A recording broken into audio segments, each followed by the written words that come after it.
The birds have all vanished from the sky. The clouds have drowned away. We sit together alone, the mountain and me.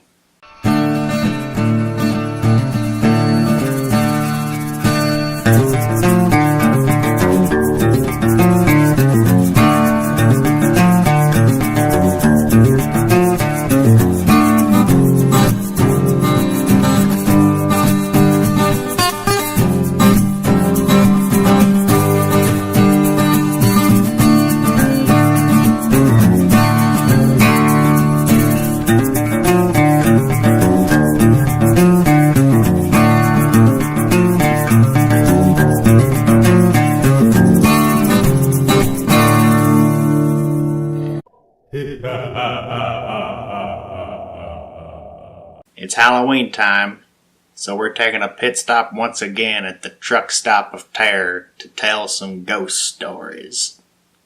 The Appalachian mountain range is steeped in centuries of mysticism and folklore, a perfect setting for countless ghost stories.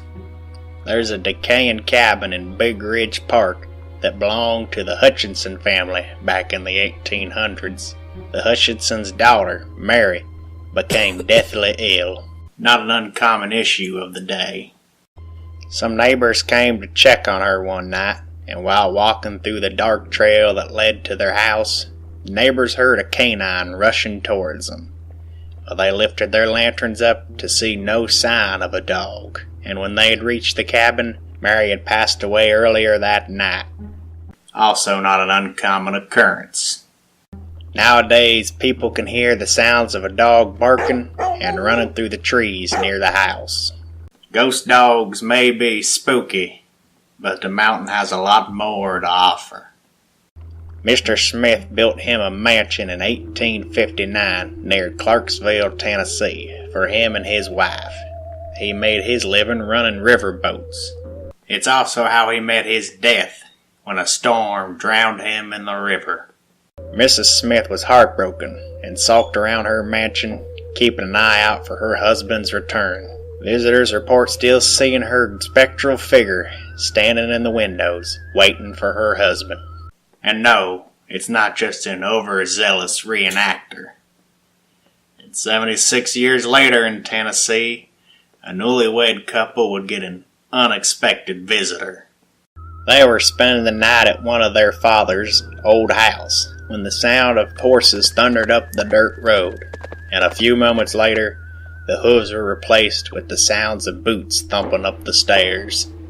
As the couple lay in bed, the covers were viciously ripped off them.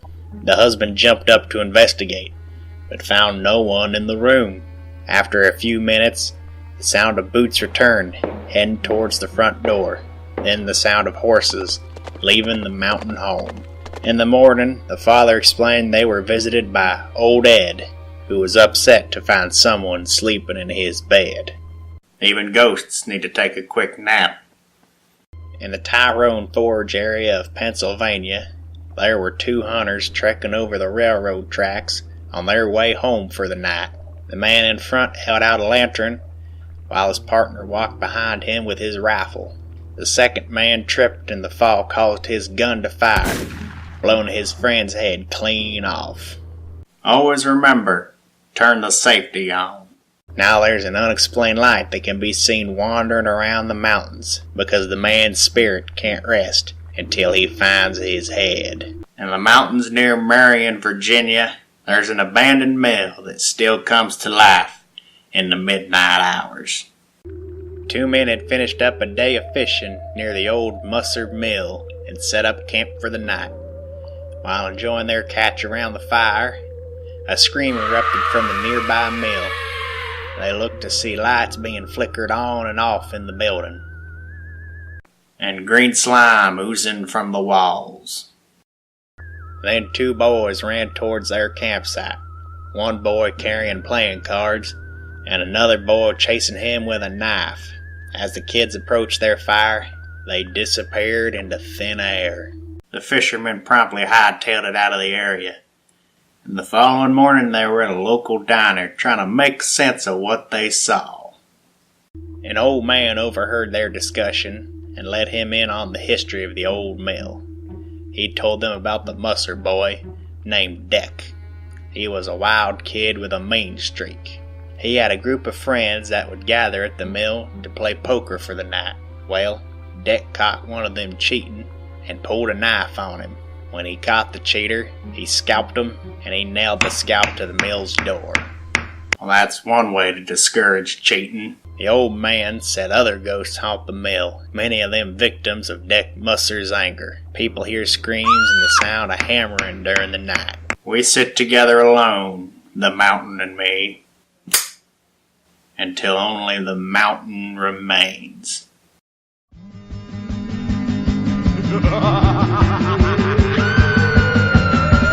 Frankenstein was the first in line, and the Wolfman came up next.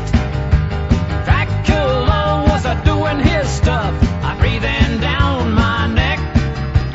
Jump back, make tracks, here comes the hunchback.